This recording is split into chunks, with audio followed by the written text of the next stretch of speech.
নমস্কার। সাহিত্য পাঠের আসর গল্পগেলা গোগ্রাসে @গল্পবৃক্ষ ইউটিউব চ্যানেলে সাহিত্যপ্রেমী সকলকে স্বাগত। শুধুই সাহিত্যপ্রেমী, আমরা বিগত কয়েকটি পর্ব ধরে আপনাদেরকে পাঠ করে শুনিয়েছি বিভূতিভূষণ বন্দ্যোপাধ্যায়ের লেখা ইছামতি উপন্যাসটি। ইছামতি উপন্যাসটির অষ্টম পর্ব নিয়ে আজ আপনাদের সামনে হাজির হয়েছি। আজকের পাঠ শুরু করবার আগে আপনাদের নিকট বরাবরের মতো একই প্রার্থনা জানাচ্ছি, আপনারা যারা আমাদের এই চ্যানেলে নতুন তারা দয়া করে চ্যানেলটি সাবস্ক্রাইব করবেন।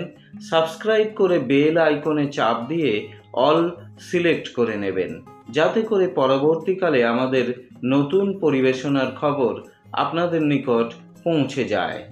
আমাদের পরিবেশনা আপনাদের কেমন লাগছে দয়া করে জানাতে ভুলবেন না। লাইক, শেয়ার, কমেন্ট ইত্যাদি করে আমাদের উৎসাহ বৃদ্ধি করবেন। তাহলে শুরু করা যাক আজকের পাঠ। ইছামতি বিভূতিভূষণ বন্দ্যোপাধ্যায়, অষ্টম পর্ব। বড় সাহেব শিপটন সেই দিন সন্ধ্যার সময় ছোট সাহেবকে ডেকে পাঠালেন। ছোট সাহেব ঘরে ঢুকে বললেন, good afternoon mister Shipton. I say good afternoon, David. Now, what about our Kaviraj? I hear there is something amiss with him. Good heavens, I know very little about him. It is very good of you to know little about the poor old man. My ayah Goya was telling me he is down with fever, and of course she did her best. She was very nice to him. But how is it you are alone? Where is our precious Dewan? There, speeding up Mark Khotians. Shall I send for him? No. And after the rather unsatisfactory experience you had of his ways and things, see that he does not get a free hand in chastising and chastening people. You understand? Yes, Mr. Shipton. Well, what have you been up to all day? I was checking up audit accounts and... That is so. Now listen to my words. Our guns were intact, but they ceased fire while you were standing idly by with your wily divan waiting for orders. No, David, I really think the way you did it was ever so odd and tactless. Mend up your ways to Kaviraj. I mean it. You know there are not any secrets, you see? Yes, Mr. Shipton.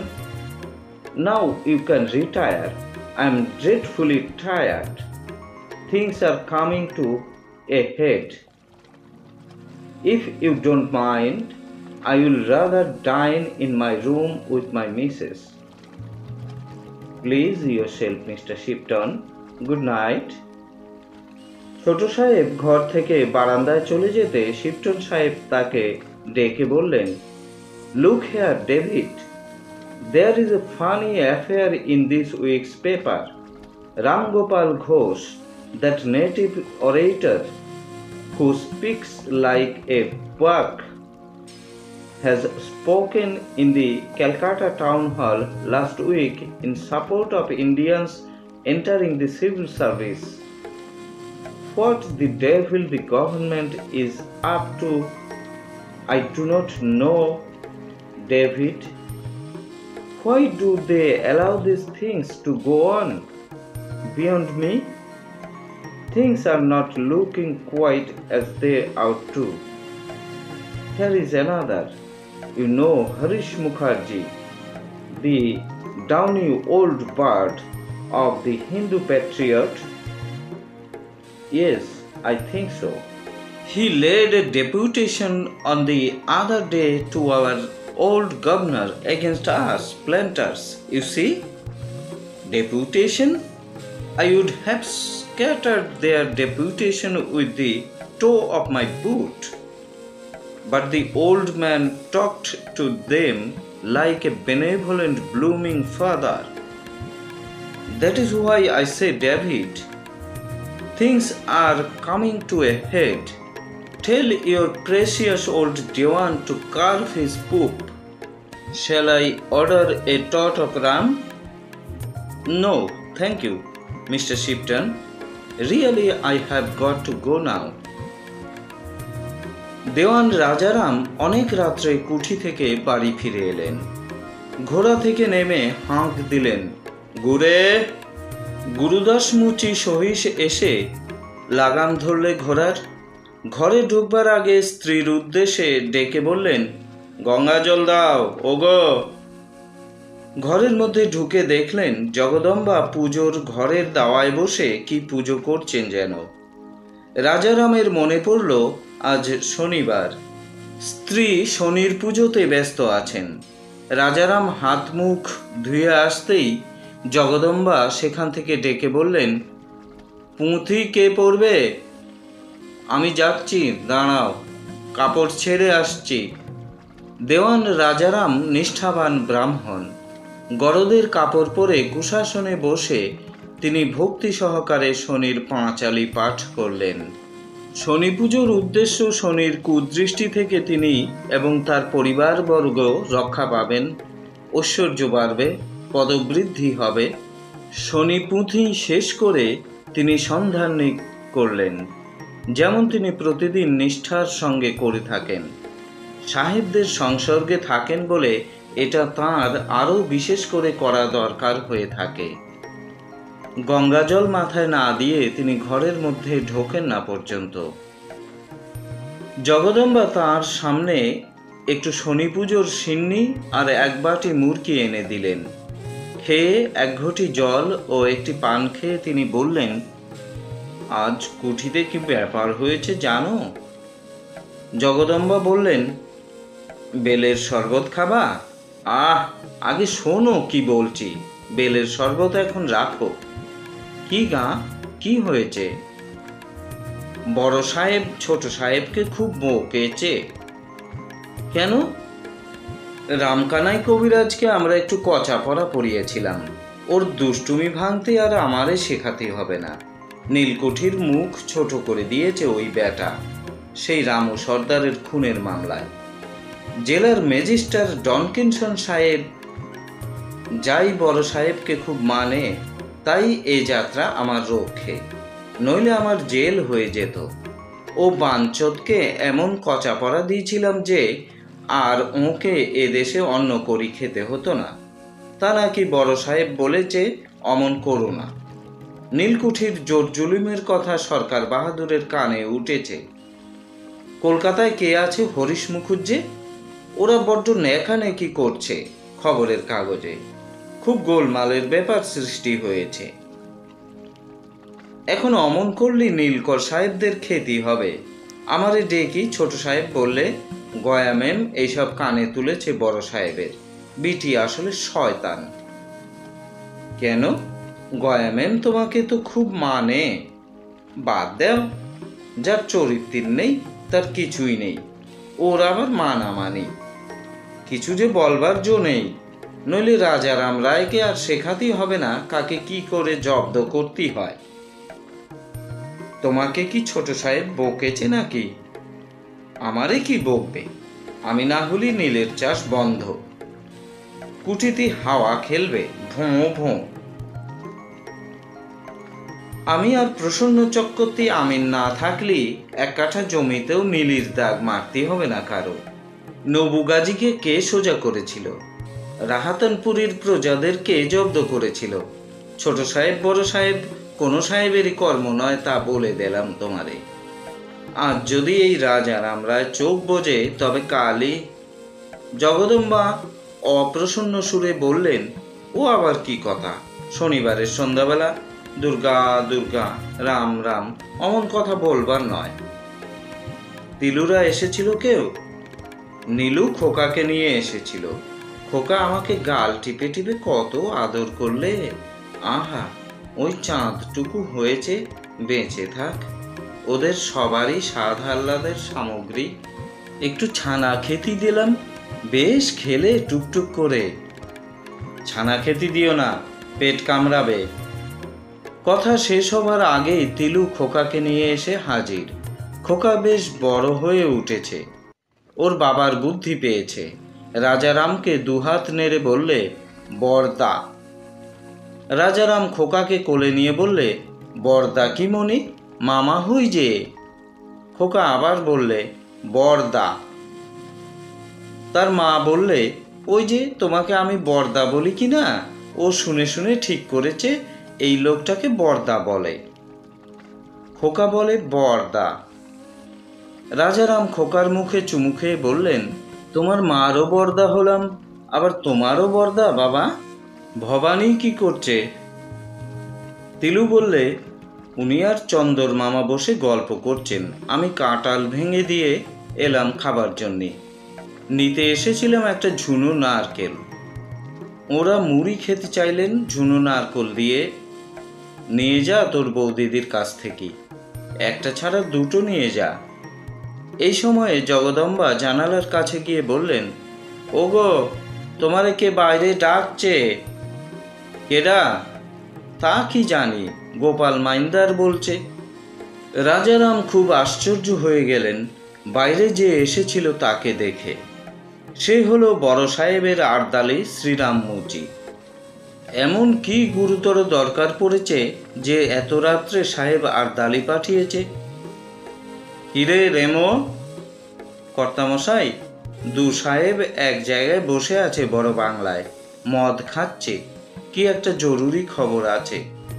আমারে বললে ঘোড়ায় চড়ে আসতে বলিস, এখুনি যেন আসে। কেন জানিস? তা মুই বলতে পারবো না কর্তামশাই, কোনো গোলমেলে ব্যাপার হবে, নইলে এত রাত্রি ডাকবে কেন? মোর সঙ্গে চলুন, মুই সরকি এনেছি সঙ্গে করে। মোদের শত্রুর চারিদিকে, রাত বেরাত একা আঁধারে বেরোবেন না। রাজারাম হাসলেন। শ্রীরাম মুচি তাকে আজ কর্তব্য শেখাচ্ছে। ঘোড়ায় চড়ে তিনি একটা হাঁক মারলে দুখানা গাঁয়ের লোক থরহরি কাঁপে। তাকে কে না জানে এই 10-20খানা মৌজার মধ্যে। আধ ঘন্টার মধ্যে রাজারাম এসে সেলাম ঠুকে সাহেবের সামনে দাঁড়ালেন। সাহেবের সামনে ছোট টেবিলে মদের বোতল ও গ্লাস। বড় সাহেব রূপোর আলবোলাতে তামাক টানছেন। তামাকের মিঠে করা মৃদু সুবাস ঘরময়। ছোট সাহেব তামাক খায় না, তবে পান দোক্তা খায় মাঝে মাঝে, তাও বড় সাহেব বা তার মেমকে লুকিয়ে। বড় সাহেব ছোট সাহেবের দিকে তাকিয়ে কি বললে ইংরেজিতে। ছোট সাহেব রাজারামের দিকে মুখ ফিরিয়ে বললে, দেওয়ান, ভারী বিপদের মধ্যে পড়ে গেলাম যে। সেটা রাজারাম অনেক পূর্বেই অনুমান করেছেন। কি সাহেব? কলকাতা থেকে এখন খবর এলো নীল চাষের জন্য লোক নারাজ হচ্ছে, গভর্নমেন্ট তাদের সাহায্য করছে। কলকাতায় বড় বড় লোকে খবরের কাগজে হইচই বাঁধিয়েছে। এখন কি করা যায় বলো? শুল্ক, শুভরত্নপুর, উলুসি, সাতবেড়ে, নহাটা, এই গাঁয়ে কত জমি নীলির দাগ মারা বলতে পারবা? রাজারাম মনে মনে হিসাব করে বললেন, আন্দাজ 700-750 বিঘে। এই সময় বড় সাহেব বললে, কত জমিতে দাগ আছে? রাজারাম সসম্ভ্রমে বললেন, ওই যে বললাম সাহেব। হুজুর বলার প্রথা আদৌ প্রচলিত ছিল না। 700 বিঘে হবে। এই সময় বিবি শিপটন বড় বাংলার সামনে এসে নামলেন টমটম থেকে। ভজামুচি সহিস পেছন থেকে এসে মেম সাহেবের হাত থেকে লাগাম নিলে এবং তাকে টমটম থেকে নামতে সাহায্য করলে। ঘোর অন্ধকার রাত। মেম সাহেব এত রাতে কোথায় গিয়েছিল? রাজারাম ভাবলেন, কিন্তু জিজ্ঞেস করবার সাহস পেলেন না। মেম সাহেব ওদের দিকে চেয়ে হেসে কি ইংরেজিতে বললে, ও হরি, এটা কি? ভজামুচি একটা মরা খরগোশ নামাচ্ছে টমটমের পাদানি থেকে। মেম সাহেবের হাতের ভঙ্গিতে সেটা ভজা সসম্ভ্রমে এনে সাহেবদের সামনে নামালে। মেম সাহেবের হাতে বন্দুক। অন্ধকার মাঠে নদীর ধারে খরগোশ শিকার করতে গিয়েছিল মেম সাহেব তাহলে। মেম সাহেব ওপরে উঠতেই এই দুই সাহেব উঠে দাঁড়ালো। যত সব! ওদের মধ্যে খানিকক্ষণ কি বলা বলি ও হাসাহাসি হলো। মেম সাহেব রাজারামের দিকে তাকিয়ে বললে, কেমন হইল শিকার? বিনয়ে বিগলিত রাজারাম বললে, আজ্ঞে চমৎকার। ভালো হইয়াছে? খুব খুব ভালো। কোথায় মারলেন মেম সাহেব? বাওরের ধারে, এই দিকে খড় আছে। খড়? ভজামুচি মেম সাহেবের কথার টিকা রচনা করে বললে, সবাইপুরীর বিশ্বাসদের খড়ের মাঠে। ও, অনেক দূর গিয়েছিলেন এই রাত্রি? আমার কাছে বন্দুক আছে, ভয় কি আছে? ভূতে খাইবে না? আগে না, ভূত কোথা থেকে আসবে? নো নো, ভজা বলিতেছিল মাঠে ভূত আছে। আলো জ্বলে, যায় আসে যায় আসে। কি নাম আছে ভজা? আলো ভূত? ভজা উত্তর দেবার আগে রাজারাম বললে, আগে আমি জানি, এলে ভূত। আমি নিজে কতবার মাঠের মধ্যে এলে ভূতের সামনে পড়েছি। ওরা মানুষের কিছু বলে না। বড় সাহেব এই সময় হেসে বললেন, তোমার মাথা আছে, ভূত আছে। উহা গ্যাস আছে, গ্যাস জ্বলিয়া উঠিল তো তুমি ভূত দেখিল। এর পরের কথাটা হলো মেম সাহেবের দিকে চেয়ে ইংরেজিতে। রাজারাম বুঝলেন না। খরগোশ কেমন? আগে খুব ভালো। তুমি খাও? না সাহেব, খাইনে। অনেকে খায় আমাদের মধ্যে, আমি খাইনে। এই সময় প্রসন্ন চক্রবর্তী আমিন ও গিরিশ সরকার মুহুরী অনেক খাতাপত্র নিয়ে এসে হাজির হলো। রাজারাম ঘুঘু লোক। তিনি বুঝলেন আজ সারা রাত কুঠির দপ্তরখানায় বসে কাজ করতে হবে।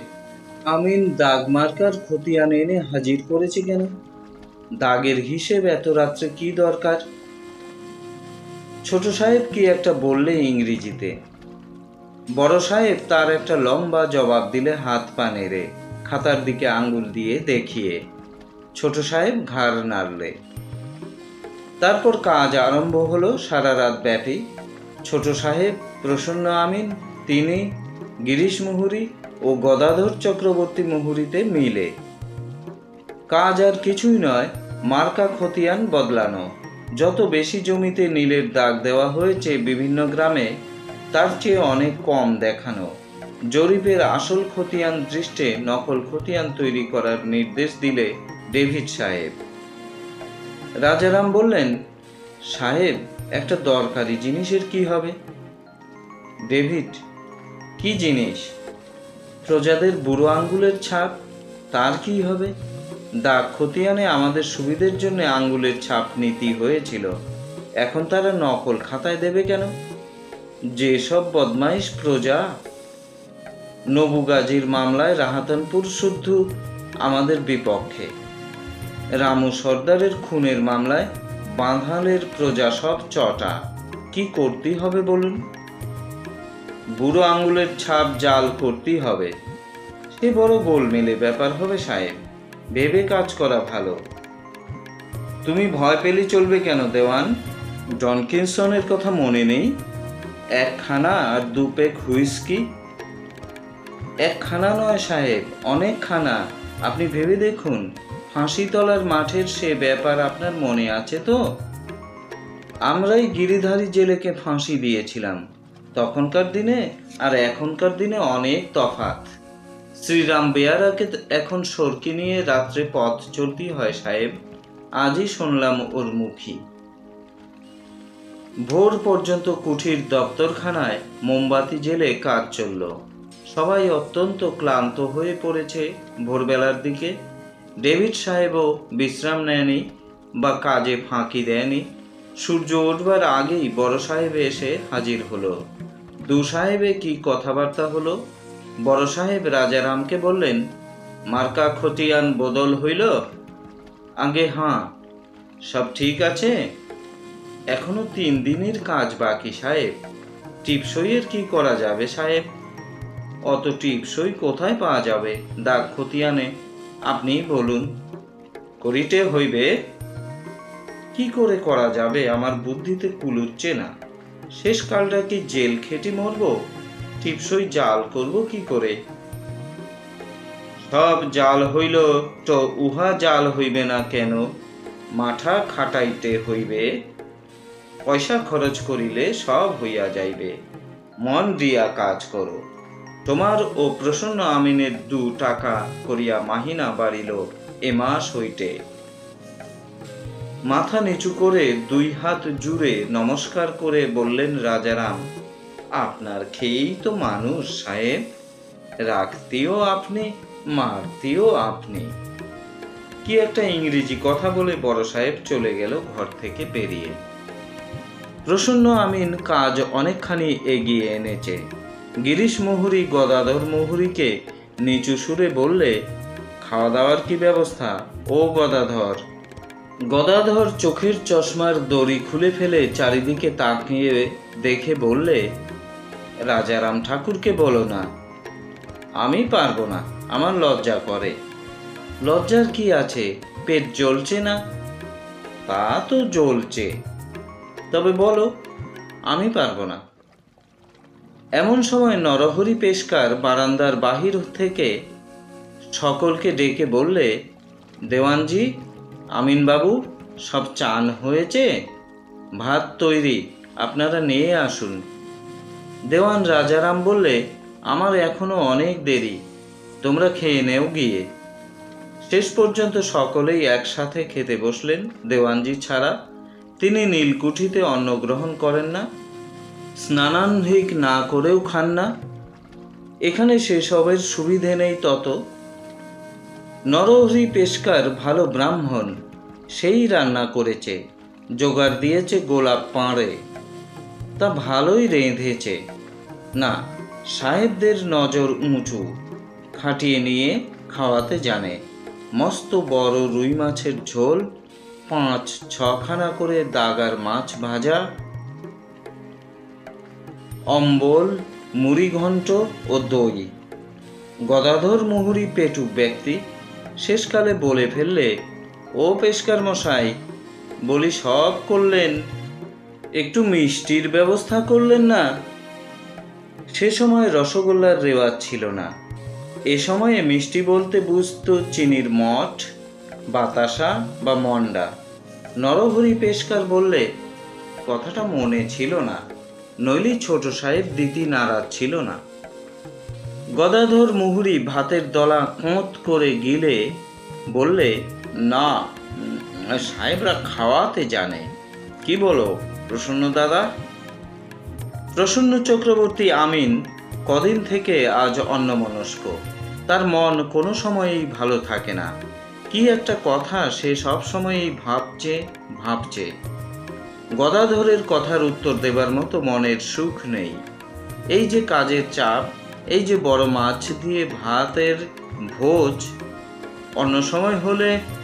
অন্য দিন হলে তার খুব ভালো লাগতো, কিন্তু আজ আর সে মন নেই। কিছুই ভালো লাগে না।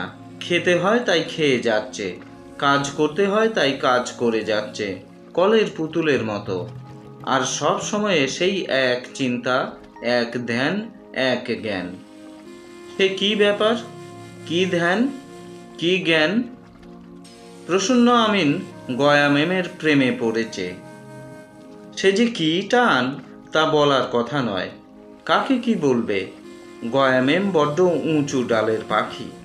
হাত বাড়াবার সাধ্য কি প্রসন্ন চক্রবর্তীর মতো সামান্য লোকের?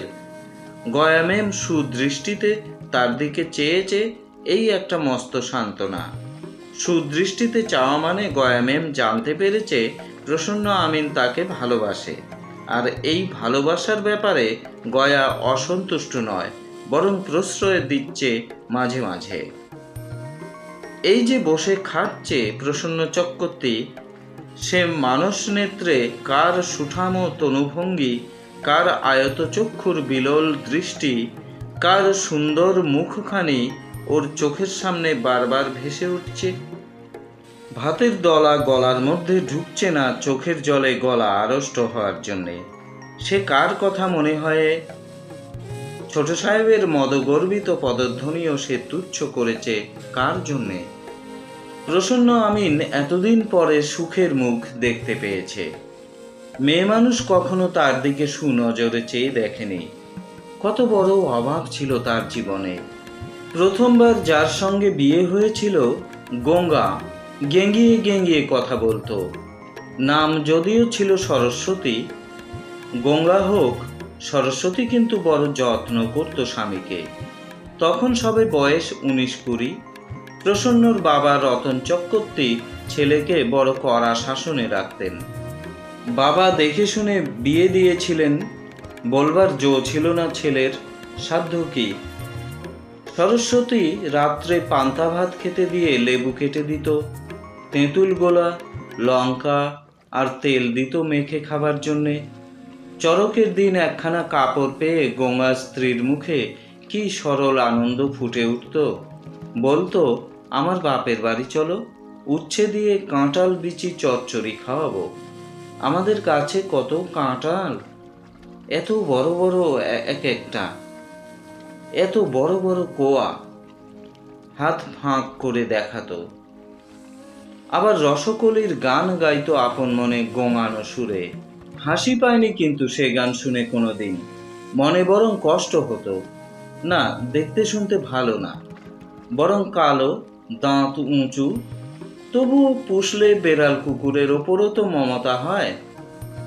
সরস্বতী পটল তুলল প্রথমবার ছেলে পিলে হতে গিয়ে।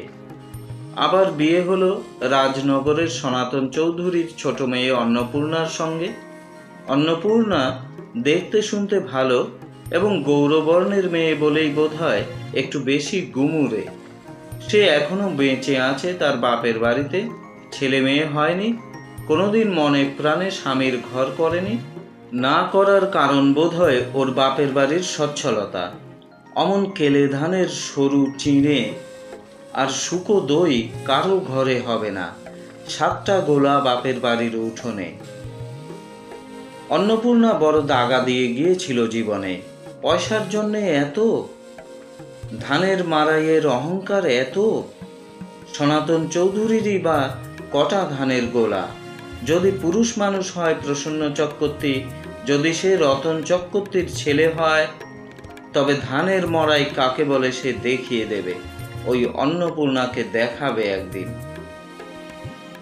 একদিন অন্নপূর্ণা তাকে বললে, বেশ মনে আছে প্রসন্ন চক্রবর্তীর, চৈত্র মাস, গুমোট গরমের দিন, ঘেঁটু ফুল ফুটেছে বাড়ির সামনের বাঁশের ঝাড়ের তলায়। বললে, আমার নারকেল ফুল ভেঙে বাউটি গড়িয়ে দেবে। প্রসন্ন চক্রবর্তীর তখন অবস্থা ভালো নয়, বাবা মারা গিয়েছেন। ও সামান্য টাকা রোজগার করে গাঁড়া পোতার হরিপ্রসন্ন মুখুজ্জের জমিদারি কাছারিতে। ও বললে, কেন, বেশ তো নারকেল ফুল, পরো না, হাতে বেশ মানায়। ছাই, ও গাঁথা যায় না, বিয়ের জিনিস, ফঙ্গবেনের জিনিস। আমায় বাউটি গড়িয়ে দাও। দেব, আর 2 বছর যাক। 2 বছর? 2 বছর পরে আমি মরেই যাব। অমন কথা বলতে নেই, ছি। এক করার মুরদ নেই তাই বলো। এমন লোকের হাতে বাবা আমায় দিয়ে দিল তুলে। দোজগরে বিয়ে, আবার বিয়ে, তাও যদি পুষতো, তাও তো বুঝ দিতে পারি মনকে। অদৃষ্টের মাথায় মারি ঝেঁটা 7 ঘা। এই বলে কাঁদতে বসলো পা ছড়িয়ে সেই 17 বছরের ধারী মেয়ে। এতে মনে ব্যথা লাগে কিনা লাগে। তার পরের বছর আশ্বিন মাসে বাপের বাড়ি চলে গেল, আর আসেনি। সে আজ 7-8 বছরের কথা। এরপরে ও রাজনগরে গিয়েছে 2-3 বার বউকে ফিরিয়ে আনতে। অন্নপূর্ণার মা বুচ্ছির কথা শুনিয়ে দিয়েছে জামাইকে, মেয়ে পাঠায়নি। বলেছে, মুরত থাকে তো আবার বিয়ে করো গিয়ে। তোমাদের বাড়ির ধান সেদ্ধ করবার জন্যে আর চাল কুটবার জন্যে আমার মেয়ে যাবে না। ক্ষমতা কোনোদিন হয় পালকি নিয়ে এসে মেয়েকে নিয়ে যেও। আর সেখানে যায় না প্রসন্ন চক্রবর্তী। বিলের ধারে সেদিন বসেছিল প্রসন্ন আমিন। গয়া মেম আর তার মা বড়দা বাগদিনী আসে এই সময়। শুধু একটিবার দেখা, আর কিছু চায় না প্রসন্ন চক্রবর্তী। আজ দূরে গয়া ম্যামকে আসতে দেখে ওর মনে আনন্দ নেচে উঠল। বুকের ভেতরটা ঢিপ ঢিপ করতে লাগলো। গয়া একা আসছে, সঙ্গে ওর মা বড়দা নেই। কাছে এসে গয়া প্রসন্নকে দেখে বললে, খুড়োমশাই একা বসে আছেন? হ্যাঁ, এখানে একা বসে। তুমি যাবে তাই? তাতে আপনার কি? কিছু না, এই গিয়ে। তোমার মা কোথায়? মা ধান বানছে, পরের ধান সেদ্ধ শুকনো করে রেখেছে। যে বর্ষা নেমেছে, চাল দিতে হবে না পরকে, যার চাল সে শুনবে। বসুন, চললাম। ও গয়া, কি একটু দাঁড়াবা না? দাঁড়িয়ে কি করব? বৃষ্টি এলি ভিজে মরব যে। প্রসন্ন চক্রবর্তী মুগ্ধ দৃষ্টিতে গয়ার দিকে চেয়েছিল। গয়া বললে, দেখছেন কি? প্রসন্ন লজ্জিত সুরে বললে, কিছু না, দেখব আবার কি? তুমি সামনে দাঁড়িয়ে থাকলে আবার কি দেখব? কেন, আমি থাকলে কি হয়? ভাবছি এমন বেশ দিনটা। গয়া রাগের সুরে বললে, ওসব আবোল তাবোল এখন শোনবার আমার সময় নেই, চললাম। একটু দাঁড়াও না গয়া, মহাভারত অশুদ্ধ হয়ে যাবে দাঁড়ালি। না, আমি সঙ্গের মতো দাঁড়িয়ে থাকতে পারবো না এখানে। ওই দেখুন, দেয়া কেমন ঘনিয়ে আসছে। ঘাট বাঁওড়ের বিলের ওপারে ঘন সবুজ আউশ ধানের আর নীলের চারার ক্ষেতের ওপর ঘন কালো শ্রাবণের মেঘ জমা হয়েছে। সাদা বকের দল উড়ছে দূর চক্রবালের কোলে। মেঘ পদবীর নিচে নিচে হু হু ঠান্ডা হাওয়ার ঝলক বয়ে এক শ্যামল প্রান্তরের উপর দিক দিয়ে শোঁ শোঁ শব্দ উঠল দূরে। বিলের অপর প্রান্ত যেন ঝাপসা হয়ে এসেছে বৃষ্টির ধারায়। রথচক্রের নাভির মতো দেখাচ্ছে স্বচ্ছ জল বিল বৃষ্টি মুখর তীরবেষ্টনীর মাঝখানে। প্রসন্ন চক্রবর্তী ব্যস্ত হয়ে বলে উঠল, গয়া, ভিজবে যে, বৃষ্টি এলো তো, চলো আমার বাসায়। না, আমি কুঠিতে চললাম। ও গয়া, শোনো আমার কথা, ভিজবা? ভিজব। আচ্ছা গয়া, আমি ভালোর জন্যে বলছি নে। কেউ নেই আমার বাসায়, চলো। না, আমি যাব না। আপনাকে না খুড়োমশাই বলে ডাকি? ডাকো, তাই কি হয়েছে? অন্যায় কথাটা কি বললাম তোমারে? বৃষ্টিতে ভিজবা, তাই বলছি আমার ঘরটা নিকটে আছে, সেখানে আশ্রয় নেবা। খারাপ কথা এটা? না, বাজে কথা শোনবার সময় নেই।